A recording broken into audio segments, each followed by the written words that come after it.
जय हिंद सभी को। Good morning. आवाज आ रही सभी को? बताएं। सर। गुड जी सर। मॉर्निंग। चलिए, हम लोग के साथ शैली वर्मा, सविता जी और वीरेंद्र यादव जी जुड़ गए हैं। दीपाली जी भी जुड़ गए हैं, सोनाली जी भी जुड़ गई हैं। चलिए, आप सभी का स्वागत। सबसे पहले ई शिक्षा संवाद चैनल में आप सभी का स्वागत है। जैसा कि आप लोग गुड जानते मॉर्निंग हैं, सर। Good morning. आप लोग जानते हैं कि यहाँ पर जूम क्लासेस होती हैं, लाइव क्लासेस होती है, जिसको बाद में हम लोग रिकॉर्डेड वीडियो में यूट्यूब के माध्यम से देखते हैं, जिसमें जो भी जिन बच्चों का छूट जाता है या कोई कमी रह जाती है, वो लोग दोबारा रिकॉर्डेड वीडियो देखकर अपने क्वेश्चंस को मुझसे क्वेरी करते हैं। और जहां यहाँ पर हम लोग जो सब्जेक्ट पढ़ रहे हैं, वो सब्जेक्ट है आपका एजुकेशन। ठीक, एजुकेशन है। अब एजुकेशन भी है और साथ में हम लोग कॉमन पेपर जो होता है, पेपर फर्स्ट, उसको भी यहाँ पर डील कर रहे हैं, यहाँ पर पढ़ रहे हैं। जब दोनों को साथ में पढ़ रहे हैं, तो हम लोग यहाँ पर ये देखते हैं कि दोनों में कॉमन क्या चीज है। जो कॉमन चीज है उसको हम लोग पढ़ते जा रहे हैं। जैसे अभी इंडियन फिलोसफी पढ़ा रहे थे, तो इंडियन फिलोसफी में आपको न्याय फिलोसफी है, न्याय फिलोसफी और भारतीय तर्कशास्त्र दोनों एक दूसरे से संबंध रखते थे, इसलिए दोनों को एक साथ मिलाकर उठाकर पढ़ा दिया। वहां पर वो टॉपिक खत्म हुआ। अब यूनिट फर्स्ट का हम लोग जो है स्टार्ट करें सेक्शन बी। सेक्शन बी में हम लोग क्या देख रहे हैं? सेक्शन बी में जो आपका आदर्शवाद है, यथार्थवाद है, प्रकृतिवाद है, मतलब आइडियलिज्म, नेचरलिज्म, रियलिज्म, ये सब चीजें हैं। इनको जो है ये फर्स्ट पेपर में भी आता है और सब्जेक्ट में भी आता है। तो इन दोनों को हम लोग कॉमन वे में पढ़ रहे हैं, जिसमें फर्स्ट पेपर का भी हमारा काम हो रहा और सब्जेक्ट का भी हमें पढ़ ले रहे हैं। जिसमें से अभी तक हम लोगों ने आइडियलिज्म पढ़ लिया है। क्या पढ़ लिया? आइडियलिज्म पढ़ लिया है। आइडियलिज्म के बाद अब हम लोग क्या पढ़े? रियलिज्म पढ़ रहे हैं। ठीक, रियलिज्म पढ़ रहे हैं। रियलिज्म में हम लोगों ने कल इसके बेसिक कंसेप्ट को समझ लिया था, क्लियर कर लिया था। क्लियर किया था कि नहीं किया था? बताओ सब लोग। सभी को कल कल की क्लास में सब कुछ क्लियर हुआ था? Yes sir. जी सर। ठीक है। जब क्लियर हुआ था तो उससे रिलेटेड कुछ चीजें हम पूछ भी लेंगे। जैसे इसमें की पॉइंट्स हमने कल बता दी थी रियलिज्म में, कि गोल्डन मैन की बात कौन सा दर्शन करेगा? गोल्डन मैन की बात रियलिज्म। रियलिज्म रियलिज्म करेगा। यथार्थवाद। साइंटिफिक थिंकिंग की बात कौन करेगा? साइंटिफिक थिंकिंग की रियलिज्म सर। बिल्कुल रियलिज्म करेगा। यहाँ पर इतनी बात, इतनी चीजें करेगा हम लोगों का। ठीक है। अब यहाँ पर और या अगर आदर्शवाद में करें, तो आदर्शवाद में फॉर्म्स कितने थे? मुख्य रूप से कितने फॉर्म्स माने गए थे उसमें, या कितने फॉर्म्स को बताया गया था उसमें आदर्शवाद में? सर 6 थे, 6 फॉर्म में बांटा गया था। 6 फॉर्म में, लेकिन उसमें सबसे इंपॉर्टेंट हमने एक बताया था, एब्सोल्यूट। एब्सोल्यूट वाला सर। एब्सोल्यूट किसका है? ईगल का सर। ईगल का। एब्सोल्यूट हीगल का है। और सब्जेक्टिव किसका है? सर सब्जेक्टिव बर्कले का। बताओ, सब्जेक्टिव बर्कले का किसका सर। है? Berkeley sir. Berkeley. Berkeley. Berkeley. और ऑब्जेक्टिव? ऑब्जेक्टिव प्लेटो का। प्लेटो का। प्लेटो। लेकिन मैंने क्वेश्चन आपको एक बेहतरीन क्वेश्चन बताया था, जिसमें ये बताया था कि इन दोनों की बातों को कौन मानता है? इन दोनों को ही कौन मानता है, बताओ। क्रीटन क्रीटन हाँ, क्रीटन ने क्रीटन। दोनों को माना है। हाँ, क्रीटन थे ना। तो ला ये है। क्या चीज? सर क्रीटा ला है कि ना है? ना लिखे हैं। Okay sir. ना लेना, क्रीटन था ना। ठीक है, ओके। क्रीटन थे। तो ये याद रखिएगा कि ये 4 फॉर्म्स आपके याद रखने हैं। एब्सोल्यूट, हीगल है आपका, सब्जेक्टिव बर्कले है आपका, ऑब्जेक्टिव प्लेटो है, और इन सब्जेक्टिव और ऑब्जेक्टिव दोनों को मानते हुए वो क्रीटन थे आपके। ठीक है, क्रीटन थे। तो ये पॉइंट्स हम लोग की क्लियर है। अब यहीं पर अगर हम लोगों ने आदर्शवाद के फॉर्म्स पढ़े हैं, तो हम लोगों को रियलिज्म के भी फॉर्म्स पढ़ने पड़ेंगे। तो रियलिज्म के फॉर्म्स हम चलिए हम लोग देख लेते हैं, फिर इसके बाद हम लोग मेटाफिजिक्स स्टार्ट करेंगे। ठीक है। तो सबसे पहले इसकी अगर हम देखते हैं तो इसमें कौन कौन सा आएगा, तो ये अगर फॉर्म्स की बात करें तो हम लोग का मेटाफिजिक्स में ही हम लोग बात करेंगे ना।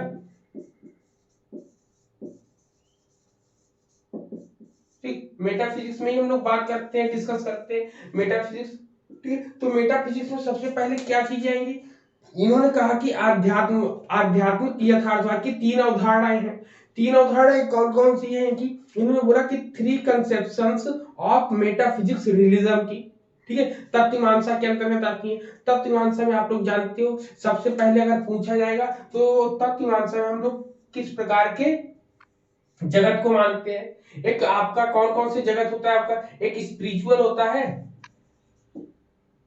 ठीक है, एक स्पिरिचुअल होता है, दूसरा कौन सा होता है, फिजिकल, ठीक है। एक स्पिरिचुअल होता है, दूसरा फिजिकल होता है आपका।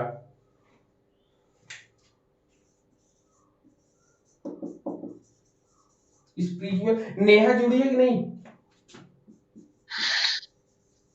जी सर। ठीक है, एक स्पिरिचुअल होता है, एक और दूसरा फिजिकल होता है। अब इन दो वर्ड्स की बात हमने पहले भी करी थी। तो रिलीजम, आपको आइडिज्म की जब बात की तो आइडिज्म ने इसको श्रेष्ठ माना था, जबकि रिलीजम में जाएंगे तो रिलीजम में इसको श्रेष्ठ मान रहे, इसको अच्छा मान रहे, इसको नकार नहीं रहे बिल्कुल था, बल्कि इसको क्या कर रहे हैं, इसका है लेकिन इसका जो है लो, निम्न गौड़, मतलब निम्न स्थान है, छोटा स्थान। फिर इसके बाद इन्होंने इसी में क्या कहा, इसमें कहा क्या, इन्होंने कहा कि अगर हम आध्यात्मिक यथार्थवाद की बात करेंगे, स्पिरिचुअल यथार्थवाद की बात करें, तो इन्होंने 3 चीजें बताई। इन्होंने कहा एग्जिस्टेंस व्यू, मतलब अस्तित्व के विचार बताए, और मन स्वतंत्रता के विचार बताए, और एक और बताया था। तो सबसे पहले इन्होंने बताया कि अस्तित्व के विचार, ठीक है। अध्यात्मवाद की बात अगर बोलेंगे तो इन्होंने बोला है सबसे पहले अस्तित्व के विचार, ठीक, एग्जिस्टेंस व्यू, ठीक है। पहला बोला एग्जिस्टेंस व्यू बोला है। अब एग्जिस्टेंस व्यू में क्या आएगा, इन्होंने बोला कि it is the ability to direct और इनडायरेक्टली इंटरेक्ट विथ रियलिटी और in more specific case the universe. तो हिंदी में क्या कह रहे कि यह जो है अस्तित्व के विचार में कह रहे कि यह जो है प्रत्यक्ष या परोक्ष रूप से, वास्तविकता के साथ या अधिक विशिष्ट मामलों में ब्रह्मांड के साथ विचार या बातचीत करने की क्षमता प्रदान करता है, ठीक है। कौन, प्रत्यक्ष या परोक्ष रूप से। प्रत्यक्ष का मतलब जो दिखाई दे, परोक्ष रूप से जो दिखाई ना दे रहा हो लेकिन हमको महसूस हो रहा हो, ठीक है, ऐसी चीजें। तो ये दोनों चीजों को मानता है। इन्होंने कहा कि इंद्रियों के अनुभव के द्वारा, तो इंद्रियों के अनुभव में प्रत्यक्ष परोक्ष में दोनों चीजों को ले आए। अब ये प्रत्यक्ष परोक्ष हम लोगों ने कहां पर पढ़ा था, हम लोगों ने जैन दर्शन में पढ़ा था ना, एक प्रत्यक्ष पढ़ा था और एक परोक्ष और अपरोक्ष पढ़ा था। तो परोक्ष में कौन सा आता है, अपरोक्ष में कौन सा आता है, जरा बताओ। जैन दर्शन में, जैन फिलॉसफी पढ़ते हैं, परोक्ष और अपरोक्ष, जिसमें अतीन्द्रिय ज्ञान आता है। हाँ, मति श्रुति है सर। परोक्ष और अपरोक्ष, ठीक। परोक्ष में कौन आएगा, सर मति श्रुति। हाँ, मति और श्रुति आएगा। और अपरोक्ष में मना पर्याय, मना पर्याय, अवधि और केवल्य, अवधि केवल, अवधि आएगा, अवधि, मना पर्याय और कैवल्य। इसी को अतीन्द्रिय या सिक्स सेंसेस कहा है, जो अपरोक्ष ज्ञान होता है। अपरोक्ष का मतलब जो दिखाई दे, परोक्ष का मतलब जो हमें दिखाई देगा, मति और श्रुति के अंतर। तो यहाँ पर हम लोगों को यथार्थवाद से रिलेटेड अगर हम कर रहे हैं, मतलब कि जैन दर्शन से अगर हमने इसको रिलेट किया है, तो कहने का मतलब ये जैन दर्शन के निकट पाया जाता है। अगर आपसे क्वेश्चन आएगा कि यथार्थवाद जो है, रिलीजम जो है, भारतीय दर्शन के किस अवधारणा से संबंधित है या किस अवधारणा से थोड़ा बहुत मेल खाता है, तो आप क्या बताओगे, ये जैन दर्शन, जैन दर्शन से। और कैसे कहलाएगा, जैन दर्शन में हम लोगों ने क्या पढ़ा था, और बताओ, न्यायवाद पढ़ा था। नए, जो वस्तु जैसी दिखाई देगी हम उसको वैसा ही मानेंगे। ये भी तो नए दर्शन कहता है, वही यथार्थवाद भी कहता है। यथार्थवाद कहता है जो वस्तु हमें जैसे दिखाई दे रही है हम उसको वैसे ही मानेंगे। आप चाहे जितना, मतलब कि ये किसी भी चीज को नकारते नहीं है जैन दर्शन वाले, कहते हैं हाँ आपने कहा आपके पॉइंट ऑफ व्यू से वो भी सही है, आपने कहा वो भी सही है। तो इन्होंने हर तरीके को देखा, और देखने का मतलब क्या था कि जो चीज दिखाई दे रही है इंद्रियों से, ये परोक्ष और अपरोक्ष दोनों को मिलाकर, वैसे ही इन्होंने अस्तित्व के विचार, एक्सिस्टेंस व्यू में भी कहा है कि जो वस्तु हमें दिखाई दे रही या फिर हम जिसको महसूस कर पा रहे हैं, उन दोनों चीजों को इन्होंने माना कि बातचीत करने में किसी से क्षमता। तो ये पॉइंट क्लियर हुआ दोनों का कि जैन दर्शन इसके निकट कैसे आ गया, बताओ। जी सर। क्लियर है ना? हाँ, ये पॉइंट आप लोग नोट करिएगा कि यथार्थवाद जैन दर्शन के निकट है। ठीक है, और बता भी दिया क्यों निकट है। आप इसके बारे में लिख भी सकते हैं कि यहाँ पर नए नए दर्शन या नएवाद जो इन्होंने दिया है और परोक्ष और अपरोक्ष ज्ञान के जो साधन दिए हैं उनसे रिलेटेड है आपका। ठीक है, ये हो गया। अब दूसरा क्या बोला इन्होंने? दूसरा इन्होंने बोला है कि माइंड, मतलब mind independence view. Mind independence, ID का मतलब इंडिपेंडेंस व्यू। ठीक है, मन स्वतंत्र विचार, मन स्वतंत्रता के विचार है। अब इसमें देखिए क्या कह रहा कि ऑल रियलिस्ट, कह रहा कि all realist view hold the domain to be independent of the mental. इन्होंने बोला कि सभी यथार्थवादी विचार डोमेनों को, डोमेन मतलब क्षेत्र, क्षेत्रों को मानसिक रूप से स्वतंत्र मानते हैं। मतलब सभी यथार्थवादी विचारों को, क्या विचारों के क्षेत्रों को मानसिक रूप से स्वतंत्र मानते हैं। फिर कहते हैं कि एक मत, a mind independence characterization of realism can be extended to other domains in various way। अब देखिए क्या कह रहा है कि एक जो मन होता है वह स्वतंत्र यथार्थवाद के लक्षण का वर्णन करता है और उसका डेफिनेशन उसकी देता है, और साथ ही साथ अन्य क्षेत्रों के विभिन्न तरीकों को कैसे बढ़ाया जाए उसके बारे में भी विचार देता है। फिर इसमें कहते हैं इसका मूल विचार जो है, कहता है कि जिस तरह से मूल्य के बारे में हम तथ्यों को मन पर निर्भर होते देखते हैं ना, वैसे ही हमारे मूल्यांकन की दृष्टिकोण, हमारा मूल्यांकन जो है हमारे दृष्टिकोण पर निर्भर करता है। जैसे जैसे कोई वैल्यूज है, वैल्यूज को हम लोग अपने माइंड पर निर्भर करते हैं ना कि कौन कैसा, वैसे ही हमारे दृष्टिकोण पर हमारा निर्भर करेगा कि हम कैसा उसका पॉइंट ऑफ व्यू उसको देख रहे हैं, कैसे समझ रहे हैं। जो चीज हमें दिखाई दे रही है उसी के आधार पर हम उस चीज को बताते हैं। जबकि वैल्यू की बात करते हैं, अब आप लोग पूछोगे एक वैल्यू में और आपका ये आपका एटीट्यूड में, ठीक है, वैल्यू में और मतलब यह कहें कि मूल्य में और दृष्टिकोण में अंतर क्या होता है। तो चलो आप लोग बताओ मूल्य और दृष्टिकोण में अंतर क्या होता है,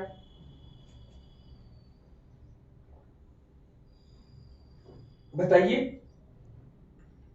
हेलो, तो मूल प्रवृत्ति को चेंज नहीं कर सकते प्रवृत्ति वो। नहीं, यहाँ पे मूल्य है, वैल्यू। अच्छा, वैल्यू और दृष्टिकोण।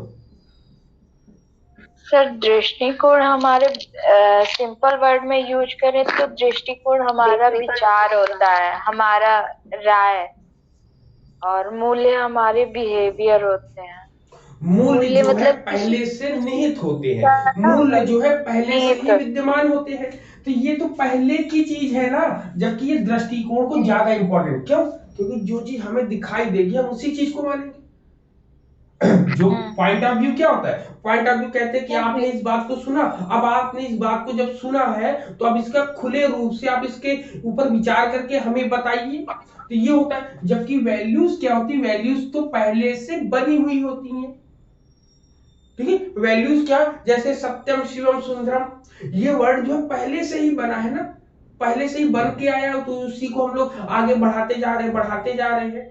तो ये चीजें थी। तो इन दोनों में यही अंतर है, डिफरेंस भी आप लोग को पता हो एक एक पॉइंट, है ना। चलो, तो ये हो गया आपका दो पॉइंट, ये हो गए। तीसरा पॉइंट हम लोग देखते हैं, तीसरे पॉइंट में इन्होंने क्या दिया है। ठीक, तीसरे पॉइंट में इन्होंने दिया है मौलिकता आधारित विचार, मतलब फंडामेंटली बेस्ड व्यू। क्या दिया है तीसरा,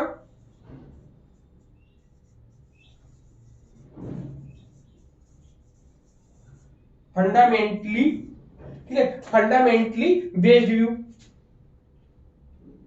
based view.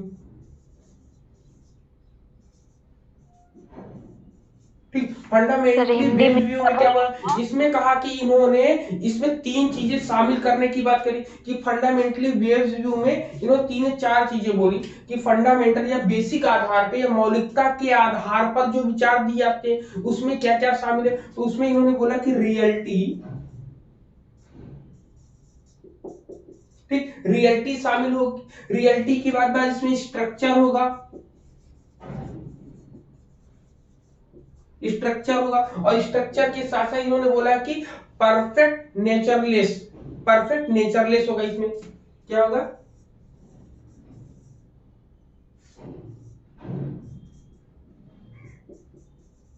Perfect nature less होगा। ये 3 पॉइंट याद रखिए। रियलिटी की बात आएगी तो रियलिज्म की बात करेंगे, स्ट्रक्चर बनाने की बात आएगी तो स्ट्रक्चर भी हमेशा दिखाई देगा, संरचनात्मकता दिखाई देगी, और स्वाभाविकता है ये भी आप फील कर सकते हैं, लेकिन ये भी आपको दिखाई देगी। कोई बच्चा है गुस्सा हो रहा है ना, जब क्लास में उसको मारा तो वो उठा पटक कर रहा है या रोने लगता है, तो ये सब चीजें दिखाई देती है ना, तो ये स्वाभाविकता है। परफेक्ट नेचरलेस जो दिखाई देता है आपको, ये चीजें होंगी। तो ये तीन की तीनों चीजें फंडामेंटल बेस्ड में आएगी। ठीक है, existence, mind view, mind independent view हो गया, और आपका फंडामेंटल बेस्ड व्यू हो गया। तो ये 3 विचार होते हैं जो यथार्थवादियों ने आध्यात्मिकता के आधार पर इन्होंने बताए हैं यहाँ पर। क्लियर है यहाँ पर? अब अगर हम बात करते हैं कि यथार्थवाद में मुख्य रूप से इन्होंने कुछ वो चीजें मानी है, इनके फॉर्म्स माने हैं जो कि मेटाफिजिक्स के ही अंतर्गत आते हैं। तो इनके फॉर्म्स भी देख लो, फॉर्म्स भी इंपॉर्टेंट है। ठीक है, फॉर्म्स के बारे में देख लेते हैं।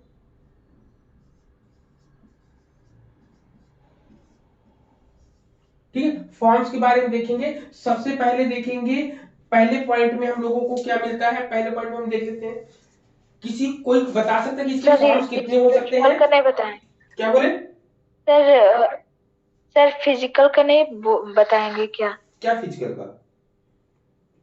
स्पिरिचुअल का ये सारी हाँ, तो चीजें फिजिकल के बताना। फॉर्म्स तो ही बता नहीं आ रहे, ये आध्यात्मिकता के फॉर्म्स हो गए, ये फॉर्म्स बोल सकते हैं इसको। ठीक, अब फिजिकल जो बताएंगे।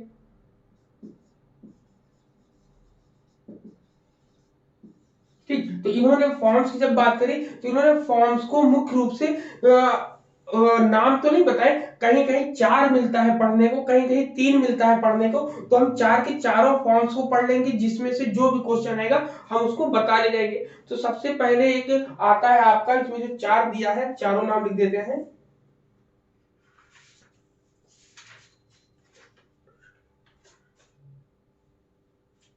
हाँ, एक आता है आपका, सबसे पहले आता है आपका वो आपका नव यथार्थवाद। ठीक है, जिसको बोलते हैं नव या नवीन,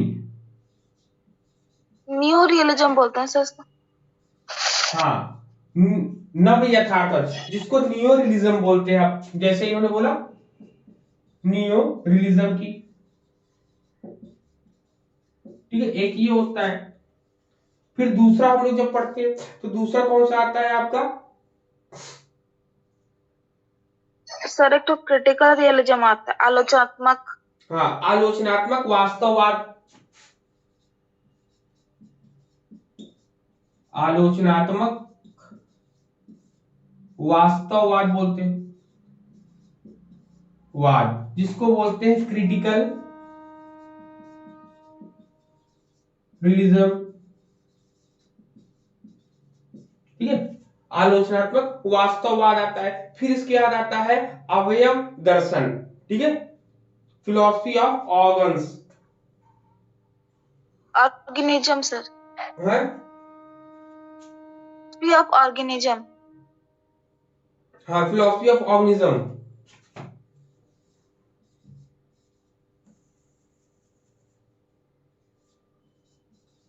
अवयव दर्शन। ठीक है, अवयव दर्शन, अवयव मिस होता है तब तो ये हो जाएगा philosophy of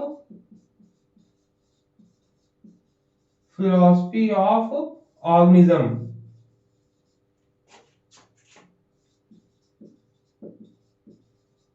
philosophy of organism होता है। फिर और क्या होता है, और इसका एक होता है आपका ह्यूमनिस्टिक, होता है आपका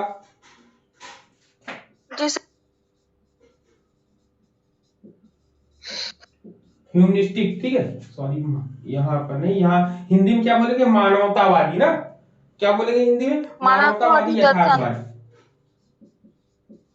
मानवतावादी यथार्थवाद जिसको बोलते हैं ह्यूमनिस्टिक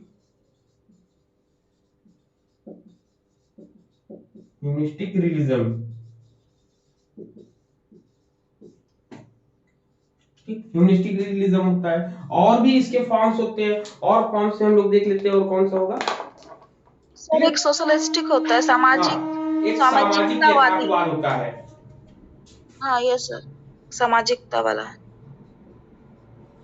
सामाजिक यथार्थवाद, ठीक है। सामाजिक यथार्थवाद में इन्होंने इसको बोलेंगे सोशियोलिस्टिक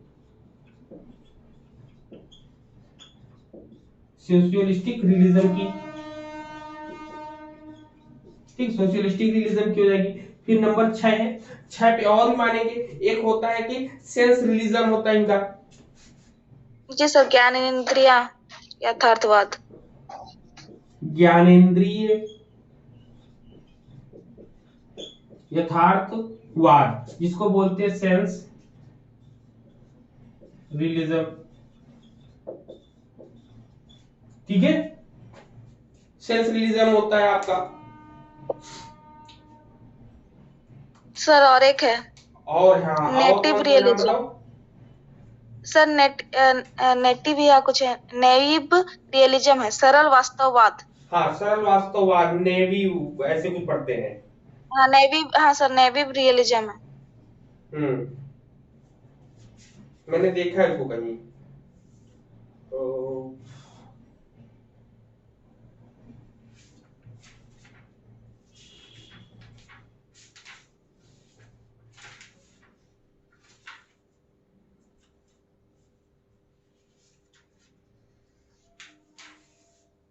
जस्ट सेकंड दिख रहा है।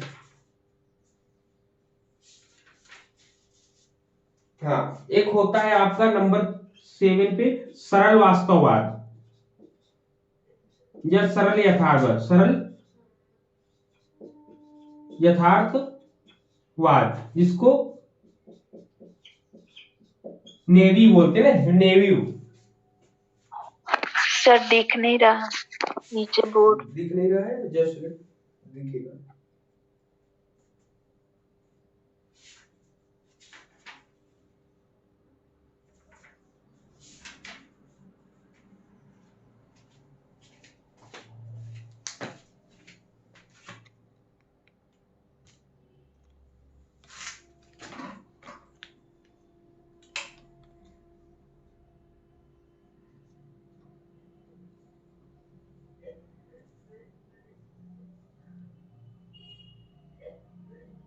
दिख रहा है? जी सर। Yes sir.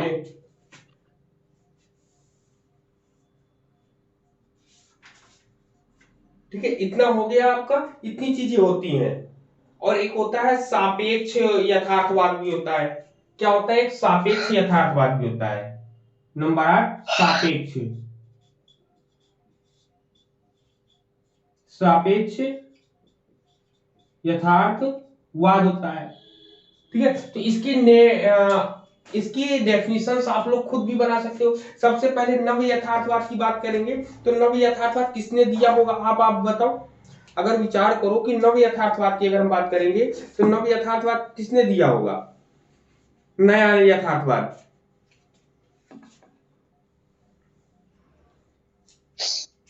नियोरियलिज्म रसेल ने दिया था सर। बर्टेड रसेल। और लोग बताओ।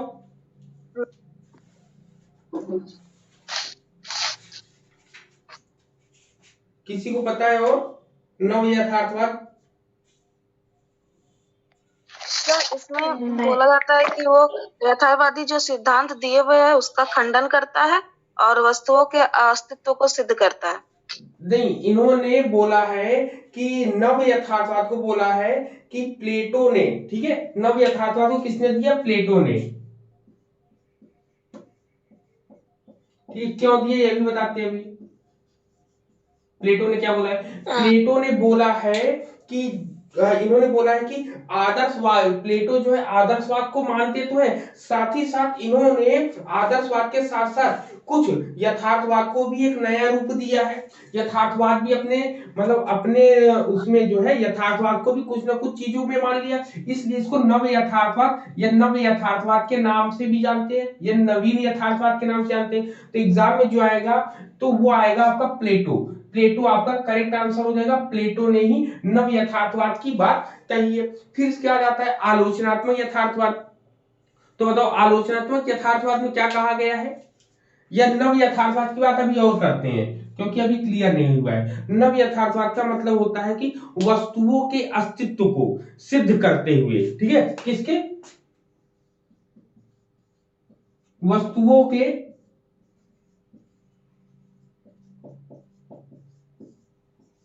अस्तित्व को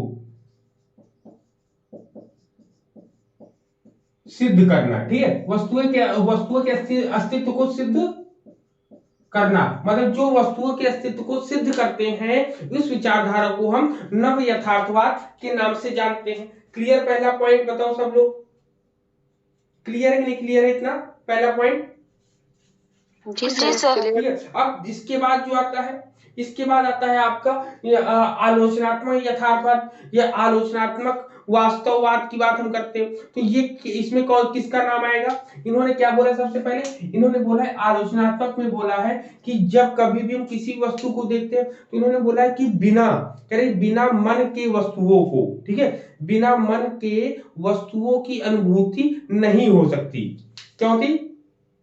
इन्होंने क्या बोला है, बिना मन के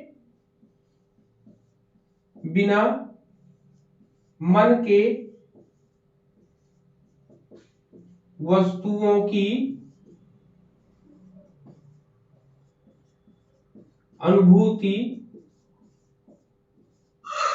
नहीं हो सकती, ठीक है, बिना मन के वस्तुओं की अनुभूति नहीं हो सकती। तो इसे इन्होंने क्या बोला, आलोचनात्मक वास्तववाद, क्योंकि ये आलोचना कर रहा है कि किसकी, यथार्थवाद की बात कर रहा है, ठीक है, आलोचनात्मक यथार्थवाद की बात हम लोग कर रहे हैं। तो आलोचनात्मक यथार्थवाद को किसने दिया, इसमें किसी का नाम मिलता तो नहीं है अभी, ठीक है, आलोचनात्मक यथार्थवाद में किसी का नाम मिल नहीं रहा है अभी, और जब मिलेगा तो हम आपको बता देंगे, इन्फॉर्म कर देंगे इसमें, क्योंकि देख रहे हैं कहीं पर मिलता नहीं इसका, ठीक है, आलोचनात्मक यथार्थवाद की बात। फिर इसके बाद हम लोग देखते हैं किसकी, अवयव दर्शन की बात करते हैं, फिलॉसफी ऑफ ऑर्गेनिज्म। तो फिलॉसफी ऑफ ऑर्गेनिज्म की बात किसने करी है, व्हाइटेड ने, ठीक है, किसने करी है, व्हाइटेड ने,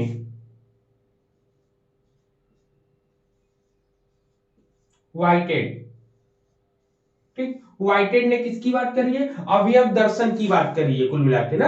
अवयव दर्शन में इन्होंने क्या बताया, इन्होंने बताया कि जितनी भी वस्तुएं हैं सभी वस्तुओं में एक जो है व्यवस्था होती है, मतलब सभी जितनी भी वस्तुएं होती हैं, इसमें बताया कि अवयव दर्शन में कि जितनी भी वस्तुएं होती है इसमें एक अवस्था होती है, और जो प्रक्रिया के रूप में, ठीक है, जो प्रक्रिया के रूप में होती है, और यही प्रक्रिया वास्तविक है, ठीक है। इन्होंने क्या बोला है, इन्होंने बोला है कि संसार में ढेर सारी वस्तुएं, और ढेर सारी वस्तुएं जो अपनी व्यवस्था के आधार पर आती हैं, अपने सिस्टमेटिक वे से आती हैं, और जो ये सिस्टमेटिक प्रक्रिया जो चलती है उसी को इन्होंने वास्तविकता बताई है। तो ऐसी विचारधारा को फिलॉसफी ऑफ ऑर्गन्स कहा गया है, जिसको जो व्हाइटेड ने ये डेफिनेशन दी है, किसने दी है, व्हाइटेड ने इसके बारे में बताया है, ठीक है। और अगर ह्यूमनिस्ट की बात करते हैं, मानवतावादी, तो सभी यथार्थवादी मानवतावादी होते हैं। इनने मतलब कि जितने भी विचारक होंगे सब के सब मानवतावादी के समर्थन में आते हैं। यहाँ पर हम लोगों के क्लियर है, सभी के सभी आते हैं यहाँ पर मानवतावादी में। क्लियर है इतना, बताइए यहाँ पर ये पॉइंट क्लियर है। अब इसके बाद और आते हैं और इसमें देखेंगे क्या मिलेगा आपको। फिर इसके बाद आता है आपका सामाजिक यथार्थवाद, ठीक है, क्या आएगा, सामाजिक यथार्थवाद। सामाजिक यथार्थवाद में। सोशलिस्टिक रियलिज्म में क्या होगा बताओ आप लोग, सामाजिक यथार्थवाद में?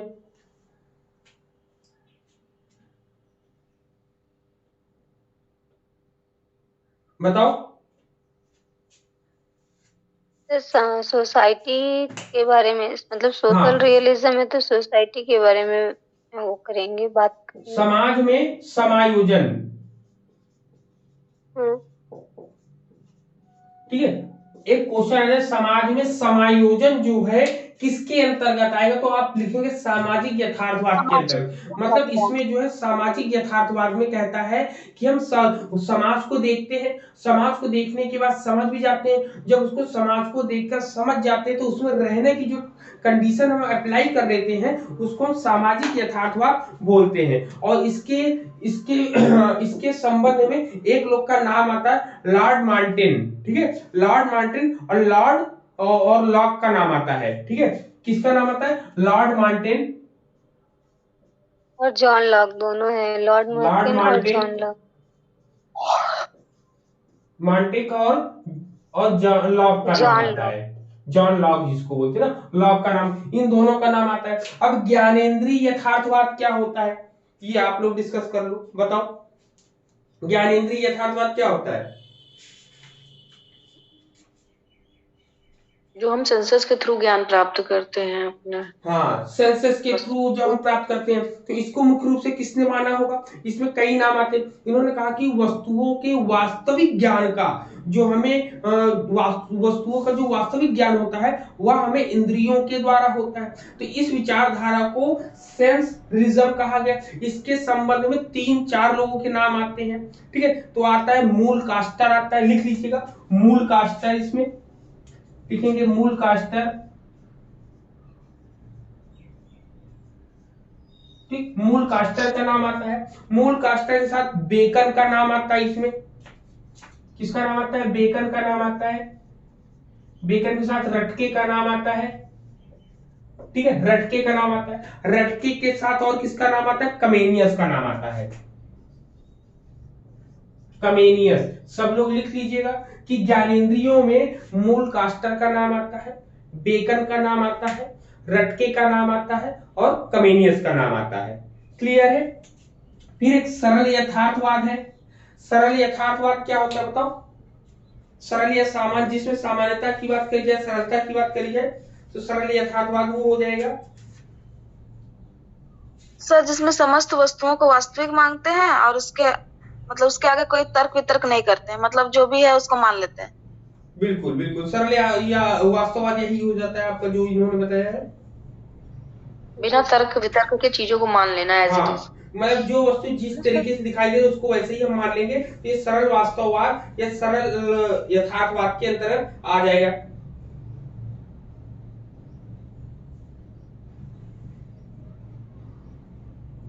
ठीक है, इतनी इतनी चीजें क्लियर है ना सबको? इनका नाम नहीं लेते हैं कहीं पर। वो लाइन फिर से बोल दीजिए एक बार प्लीज। बिना तर्क वितर्क के वस्तुओं को सीधे साधे तरीके से एज इट इज मान लेना। हाँ, बिना तर्क वितर्क के, मतलब बिना कॉज और रीजन के ही हम किसी भी वस्तु को मान लेते हैं तो उसको सरल यथार्थवाद कहते हैं, ठीक है, सरल यथार्थवाद कहते हैं। तो ये आपका मेटाफिजिक्स के अंतर्गत ही आएगा आपका, ठीक है। किसके अंतर्गत आएगा? मेटाफिजिक्स के अंतर्गत ही आएगा आपका, ठीक है। चले अब इसको साफ करें, बताओ सर सापेक्ष एब्सोल्यूट वाला बच गया है। हाँ, एब्सोल्यूट वाले में क्या है आपका? एब्सोल्यूट वाले में सापेक्षवाद में, जैसे सापेक्षवाद में बोलते हैं कि किसी वस्तु को जो मान रहे हैं ना, मानने का कोई ना कोई आधार होगा, कोई किसी एक वस्तु के ऊपर आश्रित है, इंडिपेंडेंट वे में नहीं मानेंगे, डिपेंडेंट होकर ही किसी वस्तु को मानते हैं। जैसे कोई वस्तु रखी है तो उसको मानने का आधार क्या है कि ये वस्तु किसी पर रखी हुई ना, उसकी वजह से ये दिखाई दे रही। अगर वो वस्तु ना हो, जैसे टेबल है, टेबल पर रखा हुआ लैंप हमें दिखाई दे रहा है, अगर टेबल ना हो तो हमें वो लैंप भी नहीं दिखाई देगा। तो ऐसी बातें ये बोलते हैं सरल सापेक्ष, वो सापेक्ष यथार्थवाद में, मतलब सर कोई चीज इसको किसी के कैसे सापेक्ष होनी लिखेंगे? चाहिए। बेस्ड मतलब सर मतलब ये किसी नॉलेज को किसी न किसी पर बेस्ड ही मानेंगे, से वो आपका इंडिपेंडेंट नहीं मानते ये लोग, इसलिए इसको सरल सापेक्षवाद भी बोलते हैं इसको। ठीक है, कहीं कहीं हम लोग को सरल सापेक्षवाद मिलता है पढ़ने को, तो ये सरल सापेक्षवाद भी जो है इसी में आता है आपका।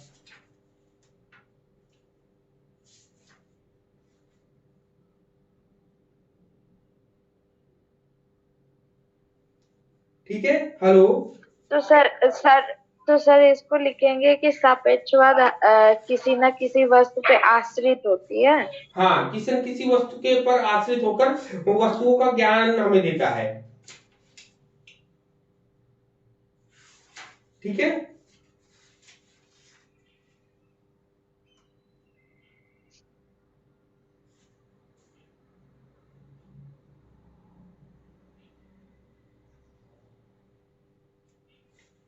हेलो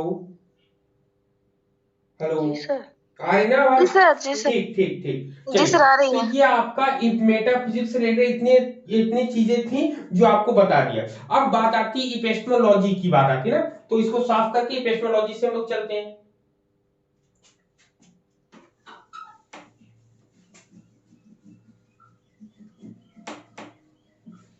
इसमें जो है मुख्य रूप से जब इपेस्टोलॉजी की बात करेंगे कि इन्होंने बताया कि सब, चलिए आपने सब चीजें वस्तुओं के बारे में बताई, तो अरस्तु ने जो है इसके फाउंडर कौन थे? अरस्तु थे। अरस्तु ने इन सब चीजों के बारे में बताया, तो लेकिन जो है इन्होंने ज्ञान के लिए या नॉलेज के लिए क्या बताया कि वस्तुओं का ज्ञान हमें करना है, तो वस्तुओं का ज्ञान करना है। ठीक ठीक है, तो इपेस्टोलॉजी की जब हम बात करेंगे तो उन्होंने सबसे पहले पॉइंट में यही बोला है कि ज्ञान, ठीक है, नॉलेज, ज्ञान ज्ञान के लिए, ज्ञान ज्ञान के लिए, ठीक है, पहला पॉइंट। फिर बोला है कि दूसरा बोला है ज्ञान मुक्ति के लिए, मुक्ति के लिए, ठीक है। इन्होंने इन दोनों का विरोध किया है। क्या किया है? विरोध किया है। क्या किया आपका? किसने? विरोध किया इन दोनों वर्डों को। जब इन दोनों वर्डों को विरोध किया है, तो विरोध करने के साथ कुछ ना कुछ तो ये देंगे ही इसमें। जब से कुछ ना कुछ ये देते हैं, तो इन दोनों के विरोध में जब देते हैं तो एक कोटेशन देते हैं, ज्ञान ज्ञान के लिए नहीं, ना ज्ञान मुक्ति के लिए, बल्कि ज्ञान किसके लिए? Way, the way of life, knowledge the way of life. यही तो कहा है जब भारतीय दर्शन हम पढ़ा रहे थे कि सब लोग नॉलेज को समझते क्या है कि ज्ञान सिर्फ ज्ञान के लिए ही होता है, या ज्ञान सिर्फ मुक्ति के लिए होता है। मुक्ति के लिए नहीं, जीवन को कैसे जीना है ज्ञान इसके लिए होता है। तो इन्होंने एक नारा जो दिया था, क्या दिया था? ज्ञान जीवन के लिए। तो याद रखिएगा, ज्ञान जीवन के लिए, जीवन के लिए। अब अगर कहा जाए ज्ञान मुक्ति के लिए या विद्या सा विमुक्तये, एक कोटेशन आती है ना, तो शंकराचार्य जी की है। तो ये लाइन किसकी है? शंकराचार्य जी की है, ठीक है, शंकर जी की है कि ज्ञान किसके लिए? ज्ञान मुक्ति के लिए है। तो यही इन्होंने बताया है। ये किसने बताया? ये शंकराचार्य जी ने बताया। तो इसका इन्होंने विरोध किया, ज्ञान ज्ञान के लिए, इसका भी इन्होंने विरोध किया। तो जब इन्होंने इन दोनों का विरोध किया है, तो कोई एक नई चीज लेकर आएंगे ना, तो जब नई एक चीज लेकर आए तो ज्ञान जो इन्होंने बताया कि knowledge the way of life, ज्ञान जीवन जीने के लिए, जीवन को किस तरीके से हम जिए, कैसे जिए, उन सब चीजों के बारे में यहां पर इन्होंने बताया है। ठीक है, ये पॉइंट बहुत इंपॉर्टेंट था, इसलिए मैंने कहा सबसे पहले इसी को बताएंगे।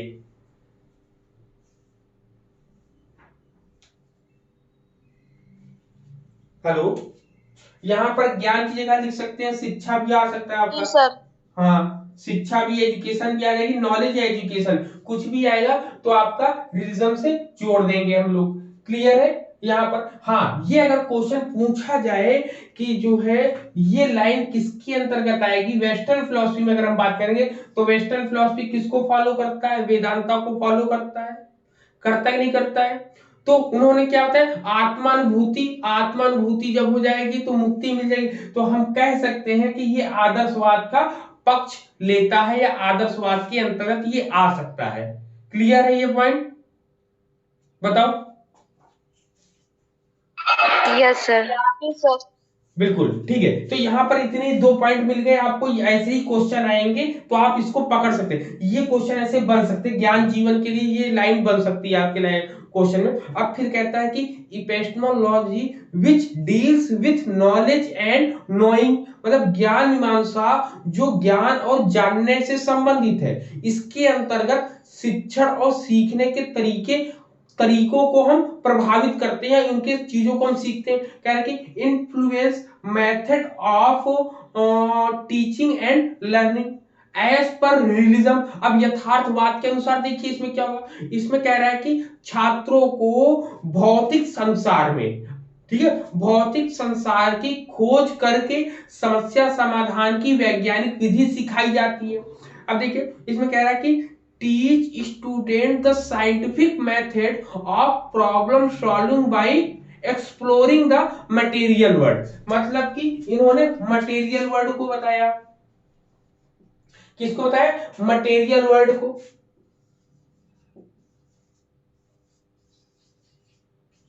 ठीक, मटेरियल वर्ल्ड के बारे में उन्होंने क्या बताया कि मटेरियल वर्ल्ड को हम कैसे जान सकते हैं? साइंटिफिक मेथड से। साइंटिफिक मेथड से बताता है इन्होंने। ठीक है, कि किसी मटेरियल वर्ड को जानना है तो साइंटिफिक मेथड के द्वारा ही जानेंगे। जानने के बाद तब उसके आगे हम पढ़ेंगे। फिर इन्होंने क्या बताया है? फिर इन्होंने बताया है कि प्राकृतिक, मतलब उन्होंने कहा कि प्राकृतिक और भौतिक संसार की सच्चाई पर ध्यान देना चाहिए। कह रहे कि focus on the truth of the nature and physical world. अब याद रखिए ये पॉइंट बहुत जरूरी है, क्योंकि केवल नेचर वर्ल्ड कहेगा, नेचुरल वर्ल्ड की जानकारी देगा तो नेचुरलिज्म में आ जाएगा। लेकिन यहीं पर क्वेश्चन क्या कह रहा है? क्वेश्चन क्या देंगे? Natural and physical. ठीक है, फिजिकल, इन दोनों वर्डों को जो बात करेगा, इन दोनों संसार की जो बात कर रहा है, तो ये आपका किसमें? रियलिज्म में आ जाएगा। लेकिन यहीं पर अगर केवल नेचुरल वर्ल्ड की बात करेगा तो वो नेचुरलिज्म में चला जाएगा। याद रखना इस चीज को, कहीं पर पॉइंट डिसबैलेंस ना हो, क्योंकि नेचुरल और फिजिकल दोनों को ले रहा है, इसलिए आपका रियलिज्म हो जाएगा। लेकिन यहीं पे केवल नेचुरल वर्ल्ड की अगर बात करता तब ये केवल प्रकृतिवाद में जाता, ना कि यथार्थवाद में आता। समझ में आ रहा है ये पॉइंट? बताओ। जी सर। ना? हाँ, यहाँ पर गलती होने की संभावना जहां रहती है वहां हम बता देते हैं, यहाँ से हो सकती है। अब फिर इसके बाद इन्होंने 3Rs भी माना है, इन्होंने ना 3Rs माना है, नहीं माना है? बताओ। रीडिंग राइट माना है। हाँ, 3Rs माना है इन्होंने। 3Rs में इन्होंने क्या माना है बताओ? रीडिंग, राइटिंग और अर्थमेटिक। हाँ, रीडिंग, राइटिंग और अर्थमेटिक्स माने इन्होंने। अर्थमेटिक 3Rs, ठीक है, रीडिंग, राइटिंग और अर्थमेटिक माना है। फिर उन्होंने बोला है कि कह रहा है कि there are objective skill and fact that all student should learn. मतलब उन्होंने कि वस्तुनिष्ठ कौशल और तथ्य है जो छात्रों को सीखने चाहिए।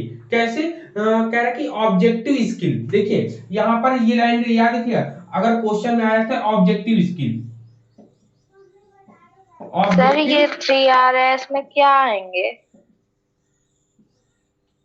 Reading, writing, arithmetic. Reading, writing और अर्थमेटिक।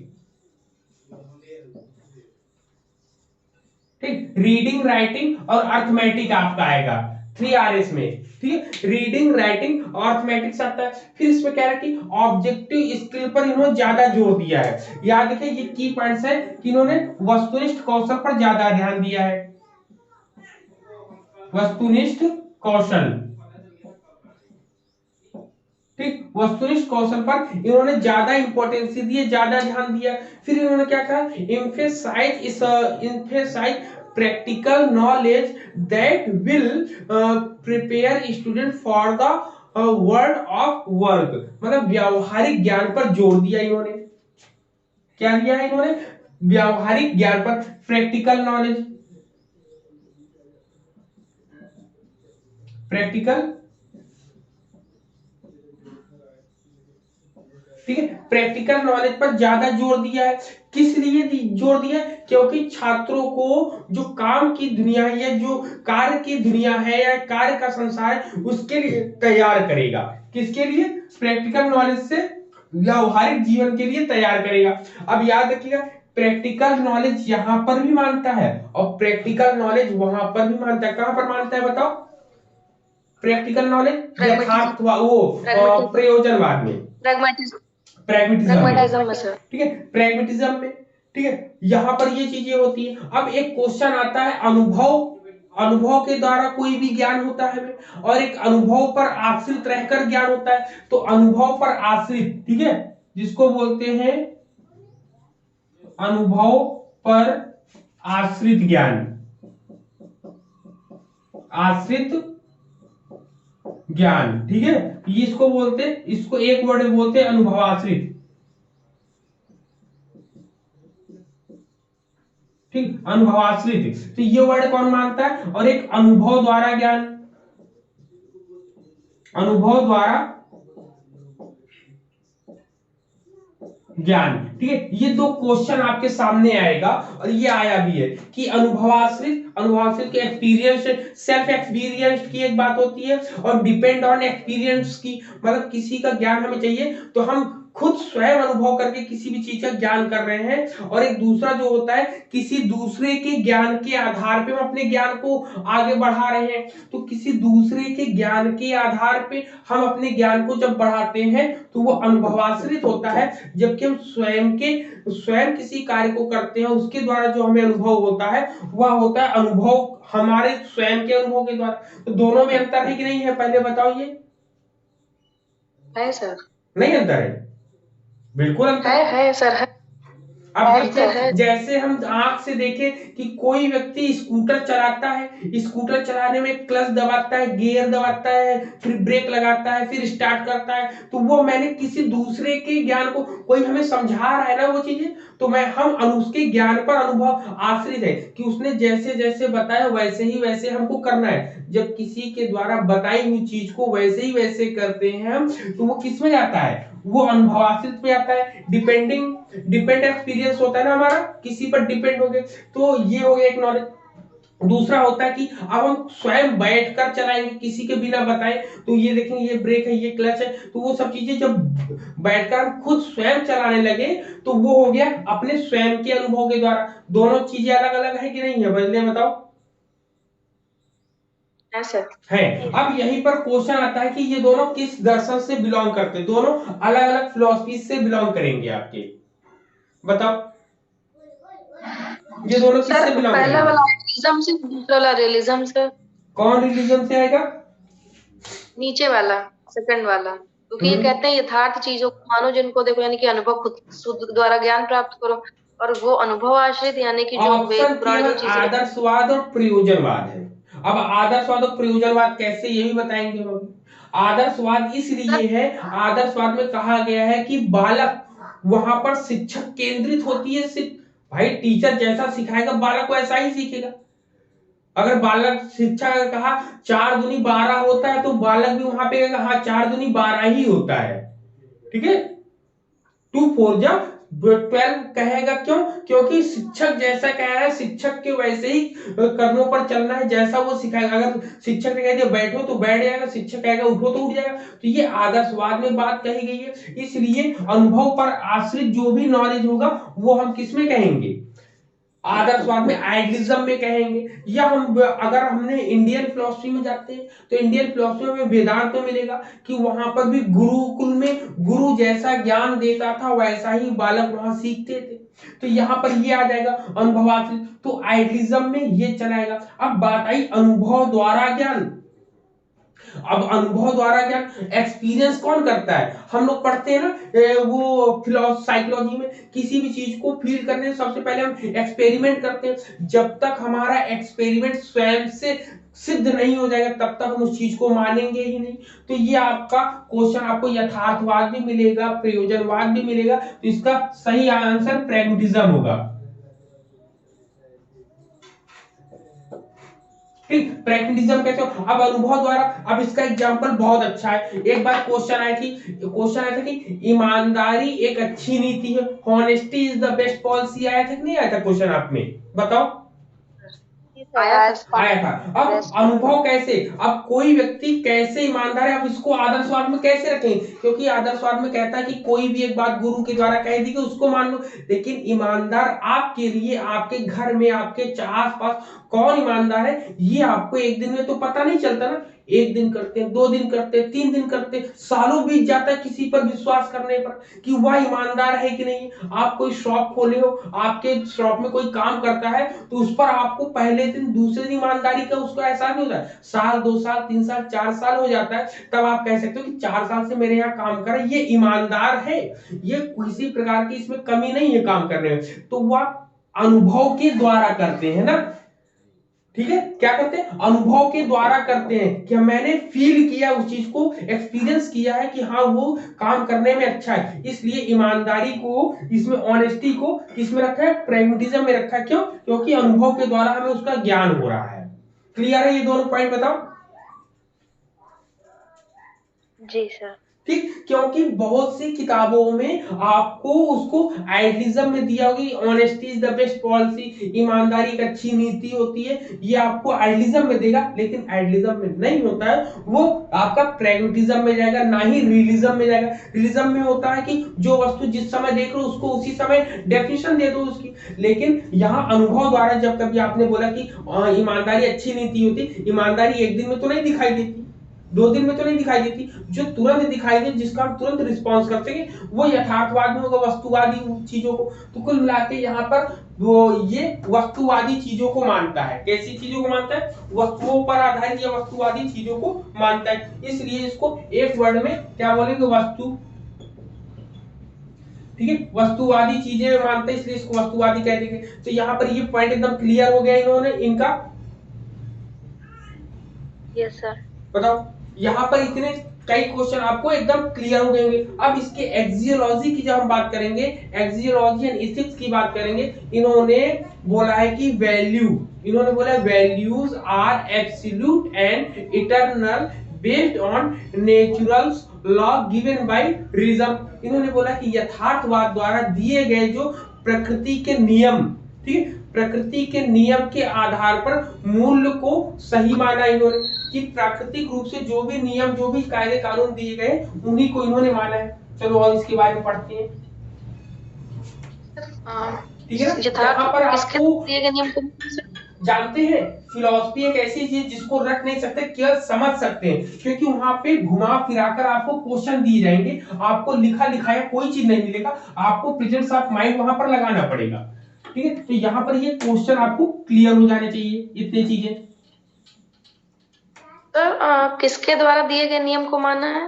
प्राकृतिक नियमों को, मतलब प्राकृतिक नियम इसलिए कह रहा है क्योंकि प्राकृतिक नियम हमें दिखाई देते हैं, जो दिए हैं वो दिखाई दे, दिन है दिन दिखाई दे, रात है रात दिखाई देता है, बारिश है बारिश समझ में आती है, ये सब चीजें हम देखते हैं ना, समझ सकते हैं, समझते कि नहीं समझते, देखते हैं इसको।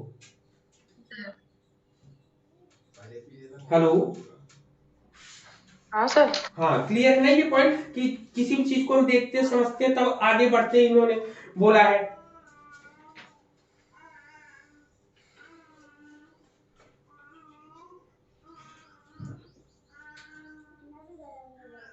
ठीक है, इतनी चीजें क्लियर हो गई सबको, बताओ सब चीजें क्लियर है ना यहाँ पर कि ज्ञान मीमांसा में इन्होंने क्या दिया है। Yes sir. इसमें एक आता है कि मोरल वैल्यू, ठीक है, याद रखिएगा यहाँ पे एक्सियोलॉजी में बात करें, एक्सियोलॉजी में हम जब बात करते हैं तो एक क्वेश्चन अगर सहज ही क्वेश्चन आ जाए कि मोरल वैल्यू, ठीक है, मोरल वैल्यू की बात किसने करी है, जिसको नैतिक मूल्य कहते हैं। सर ये बात तो आदर्शवाद ने भी करी है। हाँ, मोरल वैल्यू, नैतिक मूल्य, ठीक है। तो नैतिक मूल्य में एक नाम आता है, उस नाम को लिख रहे हैं मॉन्टेगू, ठीक है, इसको बोलते हैं ठीक, मोंटेग्यू का नाम इसमें आता है, इस नाम को जरूर लिख ले कि एग्जाम में अगर आ जाए कि मोंटेग्यू ने कि यथार्थ नैतिक मूल्य का उल्लेख यथार्थवाद में किसने किया, कि यथार्थवाद लिखेंगे, यथार्थवाद में नैतिक मूल्य, ठीक है, यथार्थवाद में नैतिक मूल्य, यथार्थवाद में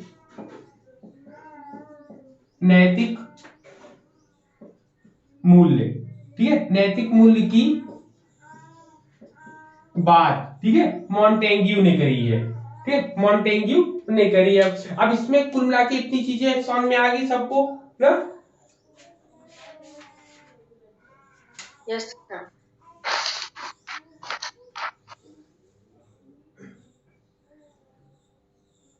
ठीक है, तो यहाँ पर इतनी चीजें आपकी क्लियर हो जाती हैं। अब इसके साथ हम लोग एम्स पढ़ेंगे इसके, अब इसके हम लोग 1 बाय 1 चीजें हम लोग पढ़ेंगे। सबसे पहले यहाँ पर मेटाफिजिक्स, इपिस्टेमोलॉजी और ऑक्सियोलॉजी और एथिक्स, ये सब चीजें खत्म हो जाती हैं। अब यहाँ से एक अलग चीजें हम लोग पढ़ेंगे। सबसे पहले एम्स ऑफ एजुकेशन पढ़ेंगे, एम्स ऑफ एजुकेशन, क्योंकि क्वेश्चन यहीं से बन सकते हैं। एजुकेशन, एम्स ऑफ एजुकेशन की शिक्षा के उद्देश्य इसमें क्या है, तो इन्होंने बोला है कि preparing the child for a happy and successful life, बच्चे को सुखी और सफल जीवन के लिए तैयार करना। ठीक है, क्या लिखेंगे? पहला पॉइंट लिखिए प्रिपेयरिंग, ठीक है, पहला पॉइंट क्या है? प्रिपेयरिंग द चाइल्ड, ठीक है, preparing the child for a happy life, sorry, happy and successful life, happy and, ठीक है, सक्सेसफुल लाइफ होता है आपका, लाइफ होता है पहला। फिर दूसरा इन्होंने क्या बोला, दूसरे में ये बोलते हैं कि आपका preparing the child for a real life, मतलब बच्चे को तैयार करना है किसको? वास्तविक जीवन के लिए। ठीक है, किसके लिए तैयार करना है? पहले तो success, happy and successful life के लिए तैयार करना है। फिर चाइल्ड को किसके लिए तैयार करना है? चाइल्ड को किसके लिए तैयार करना है आपको? रियल लाइफ के लिए, रियल लाइफ के लिए हमें तैयार करना है इसको। फिर तीसरे पॉइंट में ये क्या बोलते हैं? तीसरे पॉइंट में ये बोलते हैं कि developing the physical and mental power of the child, कह रहे कि बच्चे की शारीरिक और मानसिक शक्तियों का विकास करना है। फिर उन्होंने कहा कि developing and training of senses, training of senses की बात इन्होंने कही है, ट्रेनिंग ऑफ सेंसेस, ठीक, ट्रेनिंग ऑफ सेंसेस की बात किसने करी है? तो ट्रेनिंग ऑफ सेंसेस की बात इन्होंने ही करी है यहाँ पर। फिर उन्होंने बोला है कि बच्चे को प्राकृतिक, मतलब प्रकृति और समाज के वातावरण से परिचित कराना है, कि एक्वाइटिंग द, ये लाइन आ सकता है कि बच्चे को प्रकृति और समाज दोनों के वातावरण में समायोजित करने के लिए कौन सा दर्शन कहता है? पाश्चात्य दर्शन। तो आप बताओगे किसमें? यथार्थवाद कहता है आपका। अब जो एक बहुत इंपॉर्टेंट क्वेश्चन है, ये वेरी वेरी इंपॉर्टेंट है, ये आपका असिस्टेंट प्रोफेसर में भी आया था और पीजीटी में भी आया था, में भी भविष्य में जो भी एग्जाम होगा उसमें भी आ सकता है। तो इसमें कहता है कि इम्पार्टिंग वोकेशनल एजुकेशन, तो ये मुख्य रूप से पहला ऐसा दर्शन होगा जो वोकेशनल एजुकेशन की बात करता है, वोकेशनल एजुकेशन की, ठीक है, व्यावसायिक शिक्षा की बात करता है, व्यावसायिक शिक्षा,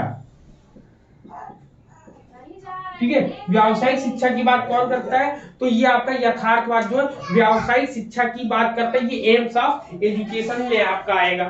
ठीक है, क्लियर है? इतना बताओ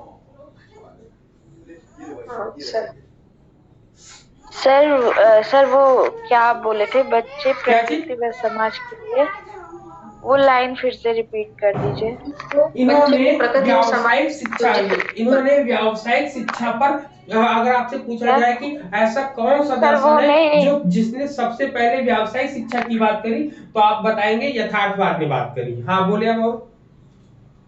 सर वो ये नहीं बच्चे को प्रकृति और समाज में समायोजित करने की बात, यानी कि प्रकृति और समाज दोनों में समाज एडजस्टमेंट करने की बात की हाँ, है। एडजस्टमेंट मतलब कि नेचर एंड सोशल में दोनों में एडजस्ट करने की बात कौन करता है, तो आप बताएंगे कौन? यथार्थवाद करता है। अब इनके करिकुलम की बात करेंगे हम लोग, किसके? इनके करिकुलम की बात करते चलिए। सर थोड़ा शाम को पढ़ा दीजिएगा सर। बस सर 5 यहाँ मिनट लाइन में लग खत्म हो जाएगा जाएगी। ना, 5 मिनट में खत्म हो जाएगा। इसमें देखिए, इसमें क्या कह रहा है, इसमें कह रहा है अकॉर्डिंग टू रिलीजम, मतलब यथार्थवाद के अनुसार पाठ्यक्रम में केवल उन्हीं विषयों को शामिल करना चाहिए जो बच्चे को दैनिक जीवन के लिए तैयार करते हो। जब दैनिक जीवन के लिए तैयार करते हैं तो उन्होंने क्या बोला कि साइंस हो, मैथ हो, सोशल साइंस हो, मतलब गणित हो, विज्ञान हो, सामाजिक विज्ञान हो, ठीक है, और व्यावसायिक शिक्षा हो। फिर इन्होंने ये किसके लिए बोला? ये प्राथमिक से कक्षाओं के लिए बोला है। अब देखिए, सबसे पहले प्राइमरी के लिए बोला है, ठीक। प्राइमरी के लिए क्या बोला है? प्राइमरी के लिए इन्होंने बोला है मैथ बोला है, लिख लीजिएगा, मैथ्स है,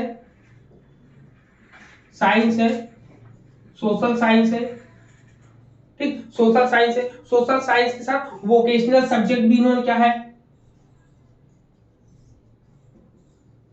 वोकेशनल सब्जेक्ट की बात कर रहे हैं, ठीक। वोकेशनल सब्जेक्ट, तो ये आपके प्राइमरी सब्जेक्ट है। फिर सेकेंडरी सब्जेक्ट में देखिए क्या देते हैं,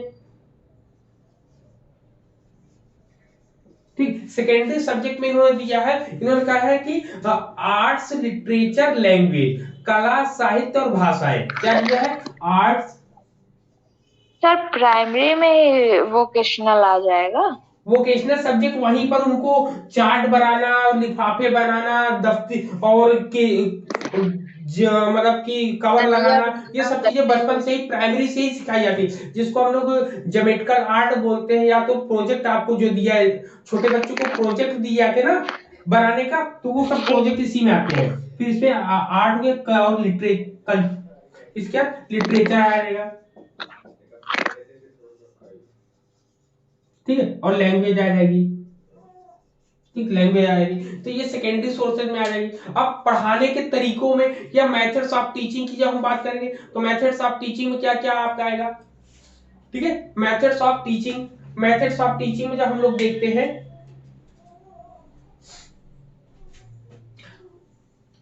चलो अच्छा, शाम को और पढ़ोगे? शाम को और बता दें, क्योंकि 7:30 हो रहा है, आप लोग को जाना भी होगा ना।